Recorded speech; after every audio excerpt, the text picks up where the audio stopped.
Hello everyone, welcome to the Be Money Wiser show where we share different experiences from different people.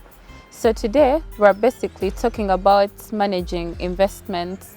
How do you manage your investments? So today we're going to share an experience that you're going to watch, and from that we shall come back with our views and different opinions.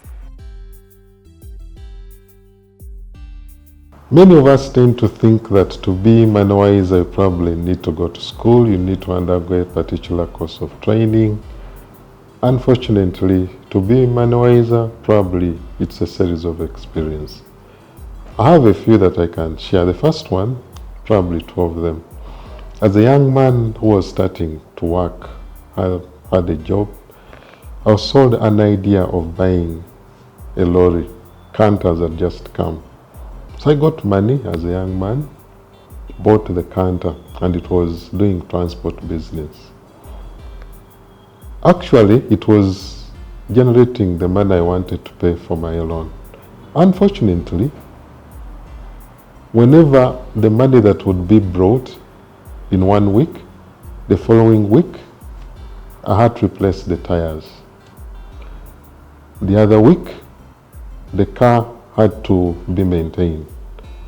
Don't forget that I was an office person. I was not the one driving the car. I'd actually delegated all my asset, all my investment with another person who was not interested in what I was doing. Their interest was different. There was to get money, a salary probably. Mine was a different one. I wanted to get an income from it, but I also wanted to grow in the business case. The lesson I learned, in any business vehicle, you need to be where your money is. You need to know the nature of the business you are dealing with. As you delegate, probably I would have done something that I could easily manage. I was not in the car to follow it. I remember one time I found it on the road. The tires had burst. I had to buy new ones. It was loaded with bananas for somebody, so I had to pay some costs for the inconvenience to that person, because he was a business person and was losing opportunity because the bananas are delayed, stayed long on the road. So you have to be where your money is. Some people say sleep where your money is. In this case, if it is something it is a movable asset, I think you need to have a mechanism of knowing how it moves, a mechanism of how repairs or how it wears out and how you can replace them.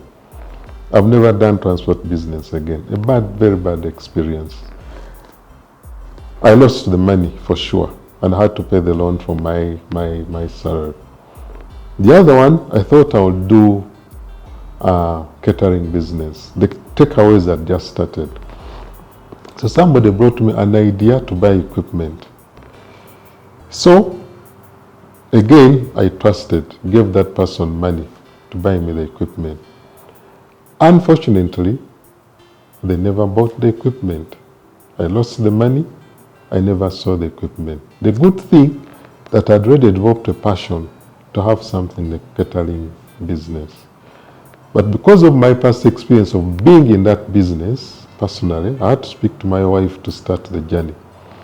Good enough to her, she's very passionate about that. She had to drop her professional career and she took up the catering adventure herself in it.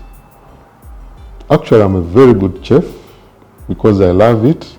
The times when I would be in that business or catering, outside catering, one event I remember, it was an event organized by doctors, and I was preparing the food. I was roasting behind. I said, "Martin, what are you doing?" I said, "Yes, I'm doing what I love." So money-wise, the second point to learn, do what you love, do what you enjoy. If you want to be in catering, like we do, be in it, have the passion for it, design what you want to sell, and let people know you for that recipe. And we've done that one very well. We've standardized. So very soon when you find me with a big catering name, just know where the journey started. So 3 things: know where your money is, participate into it, be involved into it, love what you are doing. Money-wise, you don't need to read it, unfortunately. You have to learn from experiences. Some are bad, I lost money, but that was the cost of learning. I don't think I can regret. Be wiser with your money. Money wiser, the best option for all of us. Welcome back from this experience. So I would like you guys to share your views and opinions from that particular experience. So it's very amazing how we get excited about, you know, doing business and about different business ideas. And you know, I love the fact that he says, if you're to do investments, be where your money is. Be where your money you get that? So, and what he's trying to mean that is being able to do close supervision. If you cannot be in charge of what is happening in your business, then just know you're not in charge of your money. That's true. Yeah, you can only be in charge of your money if you're in charge of the business. And then the people that, you know, we bring on board to manage our businesses, do we have enough knowledge about the business? I will understand as an individual, you not be able to let someone manage your business at the same time you want to do it yourself.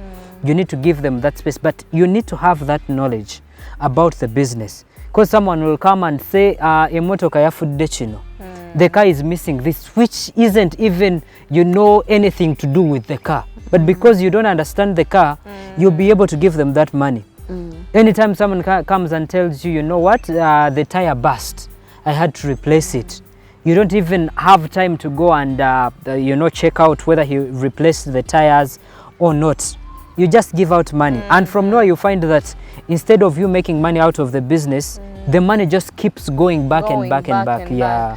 And I also think the people that you employ to manage your business, as you do the supervision, they should also be passionate about what they are doing, not just earning salary and going. You know, when you're passionate about something, and when you put yourself into the shoes of the owner of the, now let's say if that person that was driving the canter, if he had put himself into the shoes of the owner of that canter, he would have felt how it really feels on spending now and then, every week in, week out, whichever money would come in, it would literally go back, and even more from his pockets.